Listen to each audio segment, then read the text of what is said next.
할렐루야. 우리 앞뒤자고 인사하겠습니다. 보고 싶었습니다.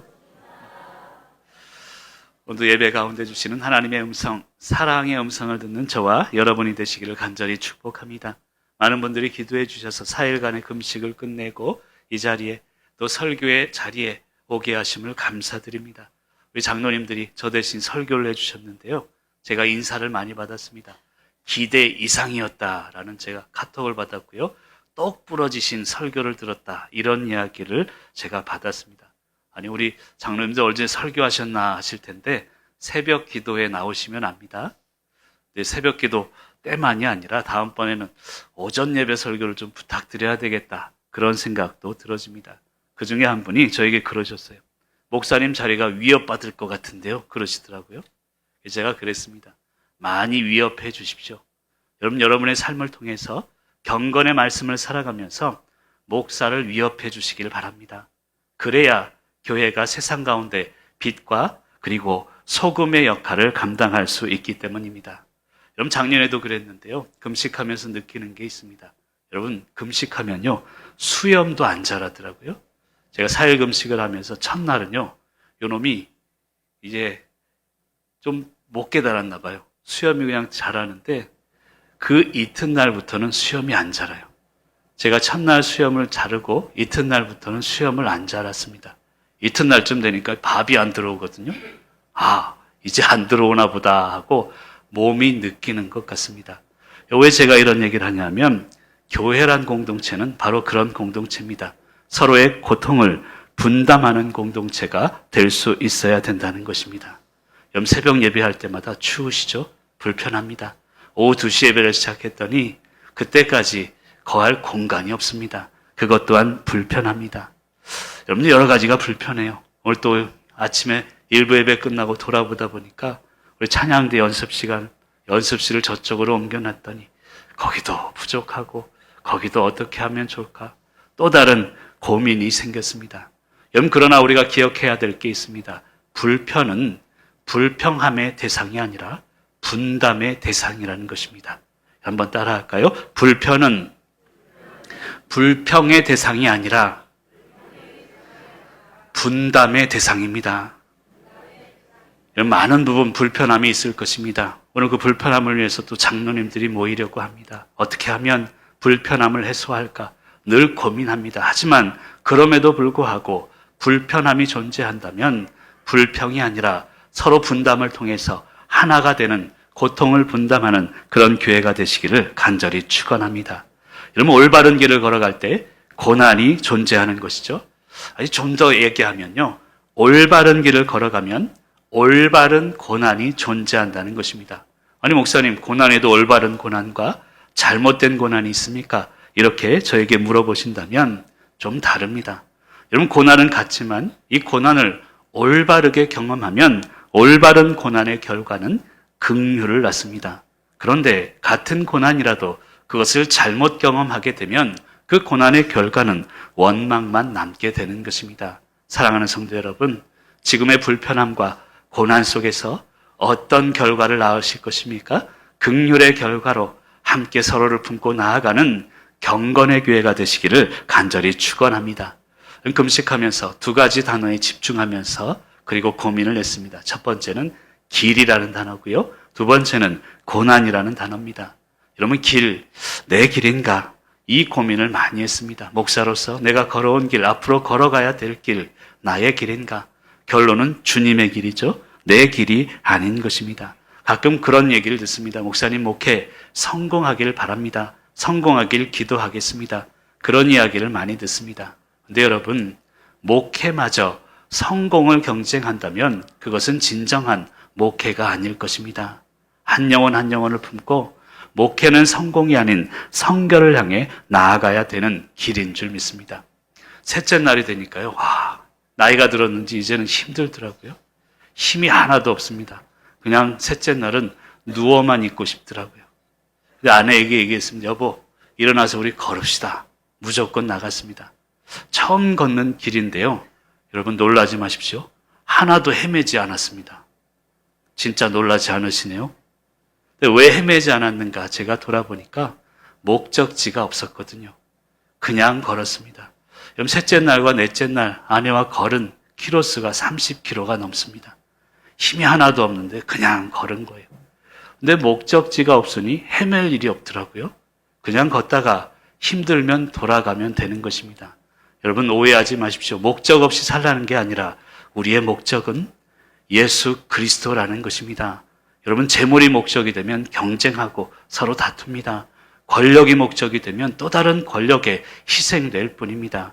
예수 그리스도만이 우리의 삶의 목적이고 길의 목적이 되시기를 간절히 축원합니다. 두 번째는 고난이라는 단어입니다. 왜 성도님들이 고난을 당하며 살아야 할까? 오늘 주보를 보면서도 그런 생각이 들었어요. 아니, 목사가 4일 금식을 하고 나왔으면 환자들이 줄어야 되는 거 아닙니까? 오늘 새벽에 그런 기도를 했어요. 하나님, 나 창피합니다. 4일 금식을 하고 왔는데 왜 환자가 더 늘어났습니까?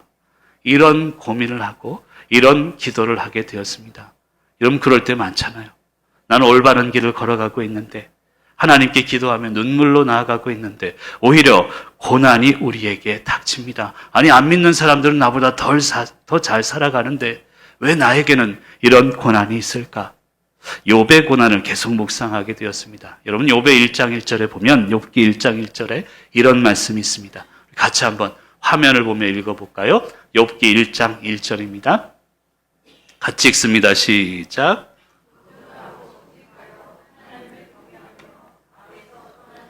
아멘. 여러분, 욥은요 온전했습니다. 정직했고요, 하나님을 경외하는 자였습니다. 악에서 떠난 완전한 사람이었습니다. 그는 고난을 받을 이유가 없는 그런 사람이었습니다.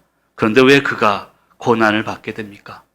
여러분, 4일 동안 저도 스스로 고난을 택하면서 깨닫는 게 있습니다. 아내하고 침묵을 지키고 아내하고 조금씩 이야기를 하면서 깨달은 게 있어요. 욥의 고난, 왜 욥이 고난받았는가 하면 욥은요 겸손과 교만의 경계선에 있었기 때문입니다. 그것을 깨닫게 되었습니다. 욥은 완전했다고, 그리고 정직했다고, 하나님을 경외했다고 생각했던 사람입니다. 그래서 사람들 앞에서는 교만했습니다. 물론 하나님 앞에서는 겸손했지만 그 경계선에서 그는 헤매고 있었다는 것입니다. 그래서 하나님은 욥에게 고난을 허락하셨고 그 경계선을 허물어뜨리신 것입니다. 교만의 경계가 아닌 겸손의 선 안으로 하나님은 욥을 인도하셨다는 것입니다. 욥은 나중에 이런 고백을 합니다. 내가 옛날에는 귀로만 들었는데 이제는 눈으로 하나님을 봅니다. 여러분, 이것이 욥의 고난의 결과입니다. 긍휼의 마음을 깨닫게 되었다는 것입니다. 여러분, 고난을 이기는 것은 어떤 능력이 아닙니다. 고난을 이길 수 있는 것은 긍휼의 마음입니다. 한번 따라 하실까요? 고난을 이기려 하지 맙시다. 긍휼의 마음을 품읍시다. 여러분, 고난을 이기려 하니까 문제가 생길 때가 많습니다. 고난 앞에서는 긍휼의 마음을 품으면 고난은 금세 도망갈 것입니다. 여러분, 이것을 깨닫고 나니 모든 것이 감사일 뿐입니다. 여러분에게 주신, 교회에게, 가정에게 주신, 그리고 이 나라, 이 민족에게 주신 길을 걸어갈 때 고난은 존재하지만 긍휼의 마음이 고난을 이기게 하고 하나님의 나라를 이루게 될 줄 믿습니다. 그럼에도 불구하고 늘 개인과 개인은 갈등합니다. 그럼 지금의 상황은 집단과 집단이 양극화를 겪고 있습니다. 같은 사건인데 왜 서로 다른 양극화의 시선을 가지고 있습니까? 나라와 나라는 전쟁을 합니다. 갈등과 분열이 있는 시대를 살아가고 있습니다. 편 나누기의 시대를 살아가며 이 시대에 필요한 정신은 평강의 정신이라고 믿습니다. 여러분, 지난 주일에 우리 교회 표어를 선포한 적이 있죠. 경쟁의 세상에서 경건의 교회로. 1월 한 달은 경건의 교회가 어떤 것인지를 함께 말씀을 나누고자 합니다. 오늘은 경건의 교회 첫 번째 시간으로서 바로 평강의 공동체가 되어야 된다는 것입니다. 여러분, 요한복음 20장 19절은 이렇게 기록합니다. 같이 읽을까요? 시작. 여러분, 잘 알고 계시겠지만 예수님이 부활하신 이후에 제자들에게 나타나신 후 제일 먼저 하신 말씀입니다. 평강을 말씀하셨다는 것이죠. 이것은 온 인류에게 말씀하신 주님의 말씀이기도 합니다. 여러분, 헬라어로 평강은요, 에이레네라는 단어를 씁니다. 결합, 안식이라는 뜻이 있고요. 히브리어로는 여러분 잘 알고 계시죠? 샬롬이라는 단어를 씁니다. 근데 샬롬이라는 단어는 단순히 평안을 얘기하는 게 아니라 그 깊은 뜻은 조화와 균형의 뜻이 담겨져 있습니다. 서로 다른 양극단이 결합하여서 조화와 균형을 이룰 때 그것이 진정한 평강이고 샬롬의 상태임을 이야기하고 있습니다. 조금 더 깊이 있게 말씀드리면 샬롬은요, 정의를 말하기도 합니다. 시편 85편 10절에 보면 이런 말씀이 있습니다. 인애와 진리가 같이 만나고 의와 화평이 서로 입맞추었으며라는 단어가 있습니다. 참 재미있는 말씀이죠.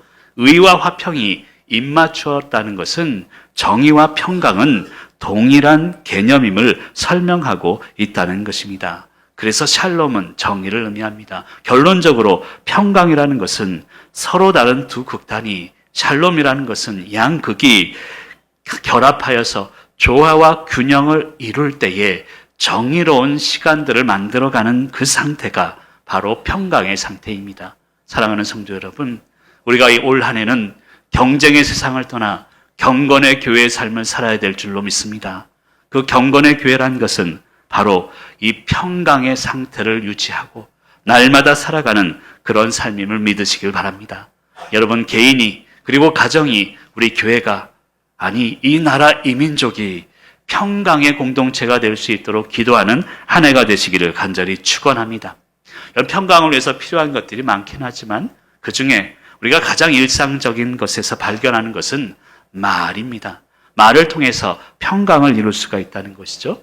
그리고 우리 믿는 자들의 말은 온유의 말과 두려움의 말이 되어야 합니다. 베드로전서 3장 15절은 이렇게 기록합니다. 같이 한번 읽어볼까요? 시작. 아멘. 온유와 두려움으로 하고가 기록되어 있습니다. 여러분 대답할 것 말이죠. 말을 항상 준비하되, 한 번 더 띄워주시길 바랍니다. 대답할 것은 말이고 항상 준비하라는 것입니다. 누구를 만나도. 근데 그 말은 두 가지로 준비되어야 된다는 뜻입니다. 온유의 말 그리고 두려움의 말입니다. 온유의 말이라는 것은 사람에 대해서 온유의 말을 준비하고, 두려움의 말이라는 것은 하나님에 대해서는 두려움의 말, 경외하는 말을 준비하라는 것입니다. 사랑하는 성도 여러분, 올 한 해 경건의 교회 우리가 어떻게 만들어가야 되는지 우리의 말을 살펴보면서 오늘 말씀을 통해 살펴보는 귀한 시간이 되시길 간절히 축원합니다. 먼저 첫 번째는요, 평강의 공동체는 과거를 생각하는 공동체임을 깨달아야 합니다. 우리 11절 말씀을 큰 목소리를 같이 읽어볼까요? 시작.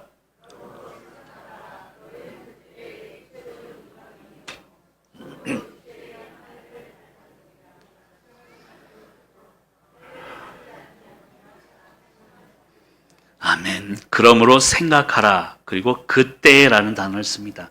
여러분 그때라는 것은 과거를 의미합니다. 과거 우리의 모습을 생각하라는 것입니다. 과거 힘들었던 때, 과거 우리가 이곳에서 벽돌 깔고 예배 드렸던 때, 그때를 생각하면서 나아가야 평강의 공동체가 생길 수 있다는 것입니다.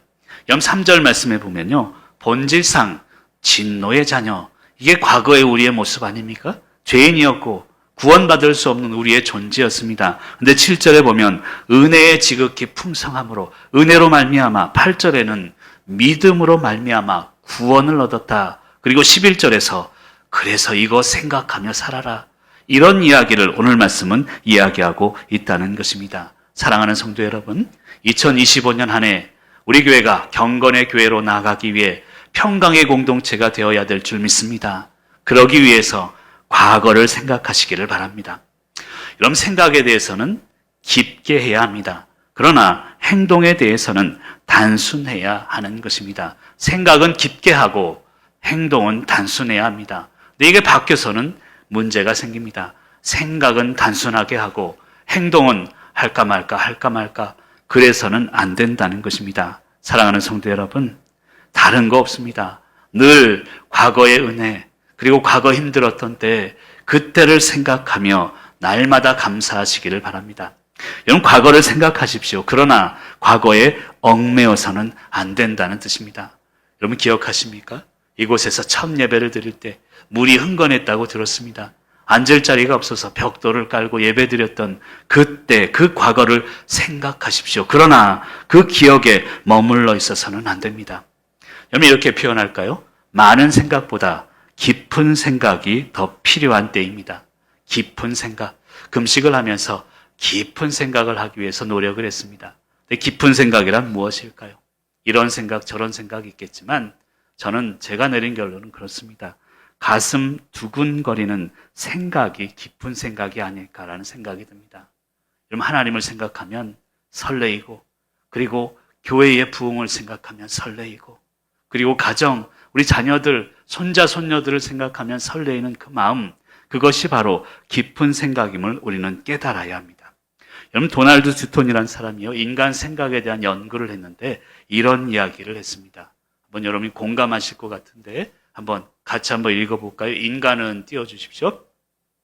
자, 같이 한번 읽습니다. 시작.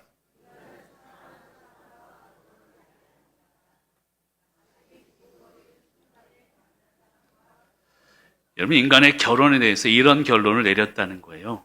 인간은 사랑하는 사람과 결혼하는 게 아니라 가슴이 두근두근거릴 때 딱 나타난 사람, 찌질이 같은 사람, 못난 사람이라도요, 가슴이 설레일 때 본 사람과 결혼한다는 거예요. 왜 이야기를 드리냐 하면 여러분, 우리가 가슴이 늘 설레이고 늘 깊은 생각, 두근거리는 마음이 있다면 지금 눈앞에 보이는 사람이 가장 소중하고 지금 상황이 힘들고 어려워도 그 상황이 가장 큰 축복임을 깨닫게 된다는 것입니다. 여러분 그런 말이 있죠. 인간은 자그마한 것에 감동한다. 근데 저는 그렇게 생각하지 않습니다. 인간은요, 섬세한 것에 감동하는 것입니다. 자그마한 거라고 무조건 감동합니까? 그렇지 않습니다. 작지만 섬세하게 마음을 담고 두근거리는 마음으로 다가갈 때 그것에 감동한다는 것입니다. 사랑하는 성도 여러분, 이 마음을 회복하면서 과거를 감사하는 저와 여러분이 되시기를 바랍니다. 저는 그것을 감탄의 능력이라고 생각합니다. 감탄의 회복이 평강의 회복이기 때문입니다. 지난번에 원망과 불평이 사탄의 언어다, 감사는 이제 하나님의 언어다라는 이야기를 드렸습니다. 근데 오늘은 좀 더 구체적으로 감탄은 하나님의 언어구나, 저는 그것을 깨닫습니다. 창세기를 읽어보십시오. 보시기에 심히 좋았더라. 이것은 우리 인간을 향한 하나님의 감탄의 마음을 이야기하고 있다는 것입니다. 여러분 부모로서 자녀들 사랑하시죠? 아무도 대답을 안 하시네요. 자녀들 사랑하시죠? 그런데요, 손자 손녀들을 보니까 사랑하는 게 아니에요. 감탄하는 거더라고요. 여러분 자녀들 사랑하니까 매 들잖아요. 이놈 시끼 그러면 안 돼. 손자 손녀들은 매 안 듭니다. 그냥 바라봐도 감탄하기 때문에 그래요. 여러분 사랑하지 말고 감탄하는 한 해가 되시기를 간절히 축복합니다. 할머니 손이 약손인 이유는 손자를 향한 감탄의 마음이 있기 때문이에요. 여러분 그 감탄의 마음을 회복하는 그런 평강의 공동체가 되시기를 간절히 축원합니다. 그리고 두 번째로 우리 경건의 교회는 평강의 공동체인데요. 평강의 공동체는 현재에 감사하는 공동체입니다. 우리 13절 말씀 같이 한번 읽어볼까요? 시작.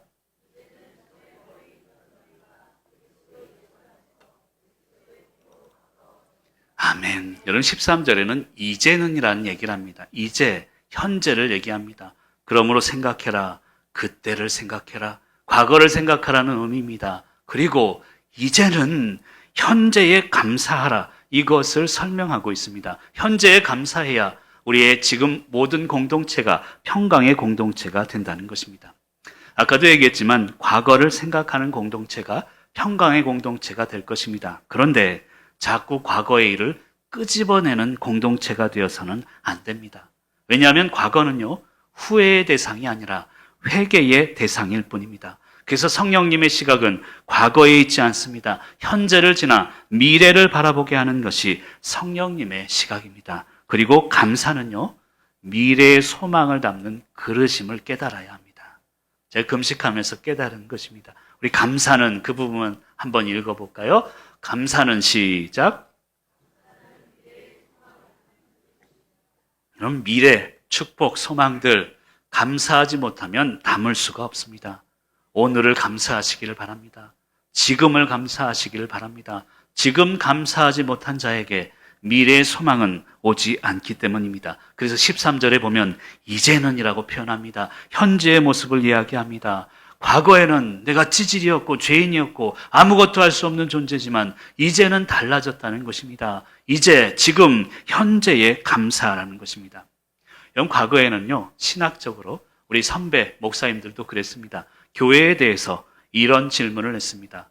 어떤 것이 교회인가? 이것을 질문했습니다. 그래서 헌신해야 하고 우리가 주님을 위해 날마다 기도해야 하고 어떤 역할을 지역사회에 할 것인가, 이것을 고민하며 한국교회는 성장해 왔습니다. 근데 이제는, 지금은 이런 고민을 해야 합니다. 누가 교회인가? 이것을 고민해야 된다는 것입니다. 사랑하는 성도 여러분, 성도 한 분 한 분이 교회가 되어야 된다는 의미입니다. 앞지자 한번 인사할까요? 당신이 교회입니다. 시작. 여러분, 이것을 고민하는 평강의 공동체가 되시길 바랍니다. 여러분이 걸어가면요, 여기 주위에서 야, 교회가 걸어가네. 여러분이 걸어가면 속초교회가 저기 있네. 이런 이야기를 들을 수 있도록 평강을 회복하는 저와 여러분이 되시기를 간절히 축원합니다. 저도 이제 올해 5년 차의 사역을 해나갑니다. 하나님께 금식하면서 그런 기도를 했는데요. 하나님, 몇 년이 돼야, 아니 10년, 20년, 한 30년쯤 지나면 제가 속초교회의 일부분이 될 수 있을까요? 여러분, 성도는 교회의 일부분이 되어야 합니다. 교회가 되어야 합니다. 그래야 진정한 평강의 공동체, 경건의 교회를 만들어갈 수 있기 때문입니다. 근데 교회가 된다는 것 쉽지는 않죠. 말은 쉽고 그래야 되겠다 생각하지만 어떻게 교회가 될 수 있을까요? 쉽게 설명드리면요, 시간이 지나면서 교회의 어른이 되어주라는 것입니다. 여러분, 우리 교회 41년째 사역을 이어가고 있습니다. 여러분, 저는 5년밖에 되지 않았지만, 5년 차밖에 되지 않았지만 많은 성도님들이 이 교회 설립 때부터 그리고 중간에 30몇 년을 이어오고 있지 않습니까? 간절히 우리 자신을 돌아보아야 합니다. 내가 세월이 흐르는 만큼 성도님들에게 존경받고 있는가? 현재의 내 모습이 자라나는 우리 세대들에게 감사의 모습이 되고 있는가? 그것을 돌아보라는 것입니다. 사랑, 그리고 사람의 마음을 허무는 사람이 되어주시기를 간절히 축원합니다. 세상은 담 쌓는 곳입니다. 그러나 교회는 담을 허무는 곳이 되어야 합니다. 세상의 삶을 보면 자신만의 담을 쌓습니다. 지식의 담을 쌓죠. 자기만 옳다는 거예요. 재물의 담을 쌓습니다. 뺏기면 참지 못합니다. 권력의 담을 쌓습니다. 권력을 얻기 전에는 왜 그렇게 돌아다니면서 절하는지 몰라요. 권력을 얻고 나서는 목에 힘주며 사는 것이 또 다른 권력의 약점 아니겠습니까? 여러분, 담을 쌓다 보면요, 담이 무너지면 그 담에 깔려 죽을 수 있습니다. 그래서 늘 담을 허물며 사는 사람들이 되어야 될 줄 믿습니다. 여러분, 아까 감사가 미래의 소망을 담는 그릇이다라는 설명을 드렸는데요. 감사는 소통의 결과고 소통의 선물이기도 합니다. 제가 예전에 소통 아니면 고통이다라는 글을 쓴 적이 있습니다. 4일 동안 금식을 마치고 집에 왔더니요, 집에 수도가 얼었네요. 그래서 아내에게 핀잔을 받았습니다. 나도 힘이 없어 죽겠는데 남자가 돼가지고 막 그런 얘기를 들었습니다. 제가 현장 소장 출신이잖아요. 어디가 문제가 있나 밖을 나가봤더니 저희 사택에 보일러실이 밖에가 있습니다. 밖에 있는데 문이 열려져 있었던 거예요. 4일 동안 아마 거기에 파이프가 있을 거다 생각하고 봤더니 가느다란 수도 파이프 같이 생긴 게 있더라고요. 그래서 거기다가 난로를 태워놓고 그 팩 있지 않습니까? 그걸 얹어놨더니 한 1시간쯤 지나서 물이 쩔쩔쩔 나오는 거예요. 제가 남편으로서 인정받았다는 거 아닙니까? 근데 여러분, 그 자그마한 파이프예요. 그 파이프 조금만 얼어도요, 전체가 물이 안 나옵니다.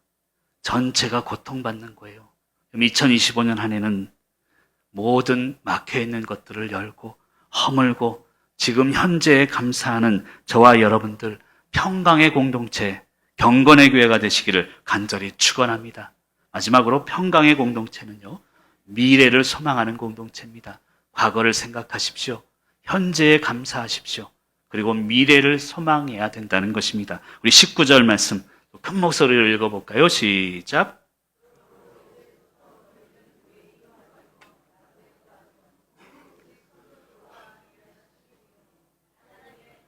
아멘. 여러분 19절에 보면 이제부터라는 단어가 나옵니다. 이것은 미래입니다. 지금을 넘어서 이제부터는 예전과 다른 삶을 살아야 된다는 것입니다. 이런 평강의 공동체는요, 현재를 미래의 시각으로 바라봅니다. 이 말의 의미는 미래의 가능성을 본다는 것입니다. 가능성이 있으니 감사하고 가능성을 보면서 오늘을 살아가라는 의미입니다. 아까 손자, 손녀 얘기를 했습니다만 손자, 손녀들 보세요. 나한테 뭐 돈을 벌어다 줍니까? 뭐 이익이 됩니까? 근데 걔네만 봐도 감탄하잖아요. 왜? 지금 모습이 아니라 미래의 모습, 그 가능성이 보이기 때문에 그렇습니다. 여러분 현재의 모습을 보지 마십시오. 현재는 부족해요. 너무나 연약하지만 미래의 가능성의 눈을 가지고 서로를 바라봐 주시는 저와 여러분이 되시기를 간절히 축원합니다. 아니 목사님 그러다가 아무런 결과를 못 얻으면 어떡해요? 여러분 그래도 괜찮습니다. 누군가는 결과를 얻을 것이기 때문입니다. 여러분 결과지향적인 사람들이 있는데요. 결과지향적인 사람들은 두 가지입니다. 어떤 이야기인가 하면 결과를 위해서 최선을 다하다가 주변에 상처를 많이 줍니다. 그리고 두 번째는 아무것도 안 하는 사람이 있어요.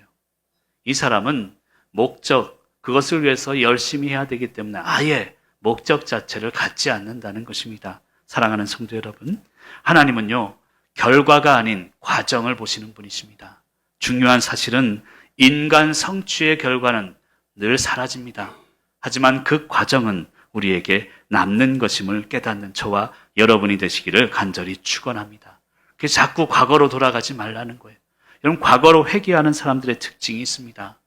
야, 목사님 원래 생겨먹은 게 이런데 원래 이런데 이런 이야기를 자꾸 한다는 것이죠.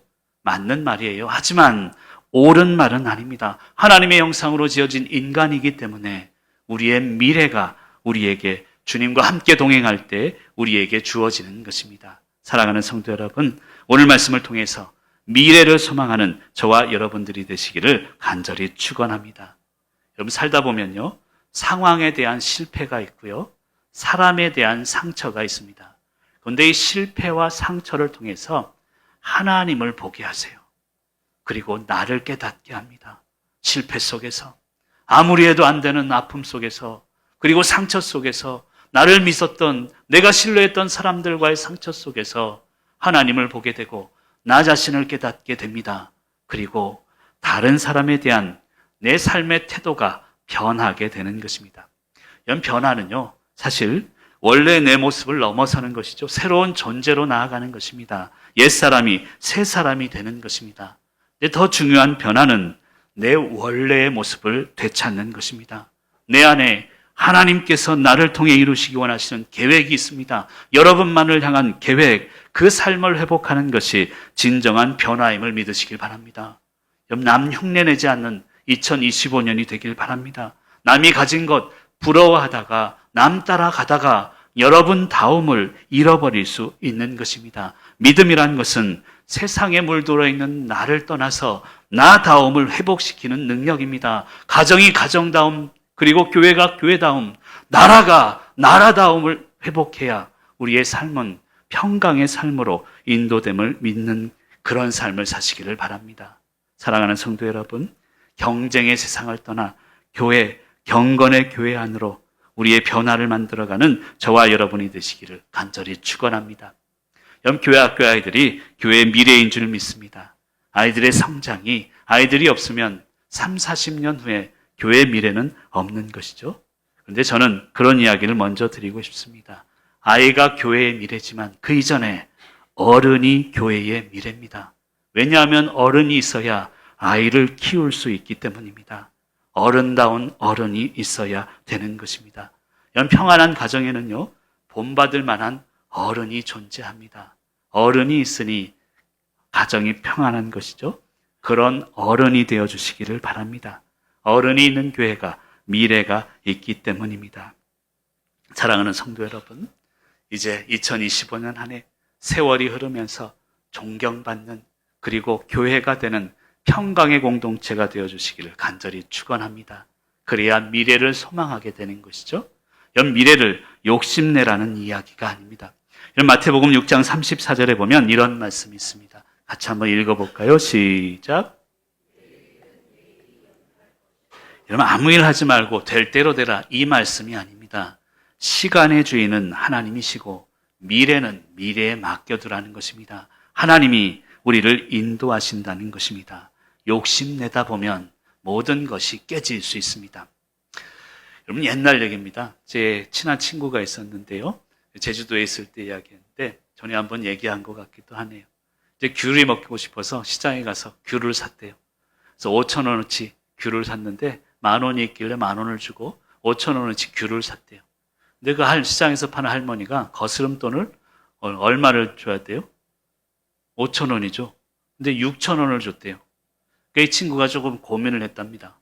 야, 1,000원을 더 얻었네. 이거 할머니께 주고 그냥 정직하게 갈까 하다가 에이 모르겠다. 그냥 갖고 집에 왔대요. 근데 집에 와서 보니 귤을 두고 왔더랍니다. 그 이야기가 아직도 생각이 나요. 그럼 욕심 부리다 보면 일상이 깨지는 거예요. 이번 2025년 한 해는요.